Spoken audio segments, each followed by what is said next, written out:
Kimdir? Nedir kanalıma hoş geldiniz.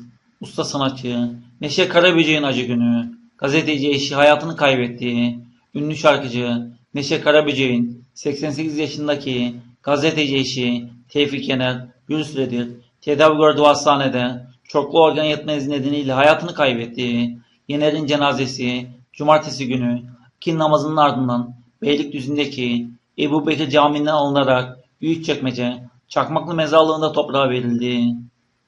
Gazeteci, yazar, ressam ve medya yöneticisi kimliklerle tanınan Tevfik Yener, 1950'li yıllarda kontrabas ve trombon çalarak sanat dünyasına adım attı. Yener, Bedirrahmi Eyüboğlu Atölyesi'nde çalışarak resimle profesyonel olarak da ilgilenmeye başladı. Türk medya tarihinde iz bırakan Yener, genel yayın yönetmeni olarak 42 yıl boyunca gazetecilik yaptı. Çok satan gazeteler, yüksek tirajlı ekler ve ilgi çeken içerikler üretti. Biz de ünlü gazeteci Tevfik Yener'e Allah'tan rahmet, sevenlerine ve yakınlarına başsağlığı dileriz.